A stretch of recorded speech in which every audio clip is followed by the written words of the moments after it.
બિલકુલ, તો કડી વિધાનસભાની વાત કરીએ પેટા ચૂંટણીની કે જ્યાં રાજેન્દ્ર ચાવડાની જીત લગભગ નિશ્ચિત છે. પરિવારજનો પણ વિશ્વાસ વ્યક્ત કરી ચૂક્યા છે અને ખાસ તેમણે એ પણ વિશ્વાસ વ્યક્ત કર્યો કે હવે જે પણ બાકી વિકાસના કામો હશે તે પૂર્ણ કરીશું. પરંતુ અહીંયા 11 રાઉન્ડની મતગણતરી પૂર્ણ થઈ છે, હજી 10 રાઉન્ડ બાકી છે. અને બીજી તરફ વિસાવદરમાં ચોંકાવનારા જે સંકેત મળી રહ્યા છે, જે ચોંકાવનારા પરિણામ મળી રહ્યા છે.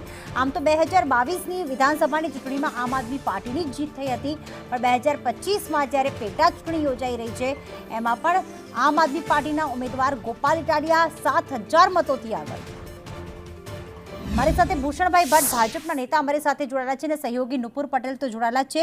ભૂષણભાઈ, ભલે અહીંયા કડીમાં તો કહેવાય ને કે એક્સપેક્ટેડ હતું જ કે ભારતીય જનતા પાર્ટીનો અહીંયા ગઢ ગણાય છે, તે તો જીતી જવાની હતી, પણ અહીંયા વિસાવદરમાં આ પરિણામ જે આવ્યા છે 12 રાઉન્ડના અંતે, જેમ જેમ રાઉન્ડ આગળ વધી રહ્યા છે, લગભગ 7મા રાઉન્ડથી લીડ વધતી જ જઈ રહી છે. હવે 7000ની લીડથી આગળ ચાલી રહ્યા છે ગોપાલ ઇટાલિયા.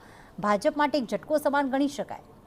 ભાજપનો કાર્યકર્તા ચૂંટણીના મેદાનની અંદર જ્યારે ઉતરે છે, હાર અને જીત, અટલજી કહેતા હતા આજની વાત નથી, એ ભાજપનો કાર્યકર્તા હારે તો એમાંથી શીખ મેળવે છે.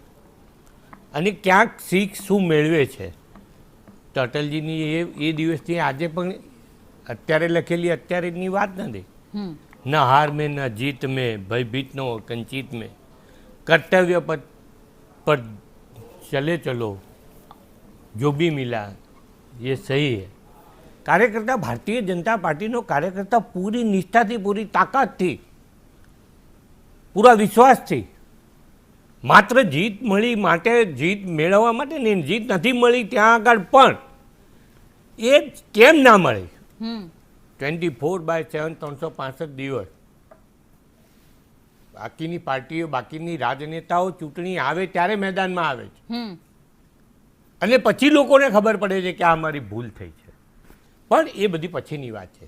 ભારતીય જનતા પાર્ટીનો કાર્યકર્તા એ સરકારના સેવાકીય કાર્યો, એ સંગઠનના માધ્યમથી ઘર ઘર લઈ જવા સુધીમાં ક્યાંક અમારી કચાશ રહી હશે, કચાશ હશે, ક્યાંક પૂરતા પ્રમાણમાં નહીં પહોંચ્યા હોય, પણ કર્તવ્ય પર ભારતીય જનતા પાર્ટીનો કાર્યકર્તા નિશ્ચિતપણે આગળ વધતો રહેશે. પણ આ હાર કદાચ, અથવા હાર તો નહીં, પણ જે લીડ ઓછી છે એ કદાચ આમ આદમી પાર્ટીની સામે, કોંગ્રેસ સામે હોય તો ચલો બંને પાર્ટી મુખ્ય પાર્ટી ગણવામાં આવે છે, ખાસ કરીને ગુજરાતમાં.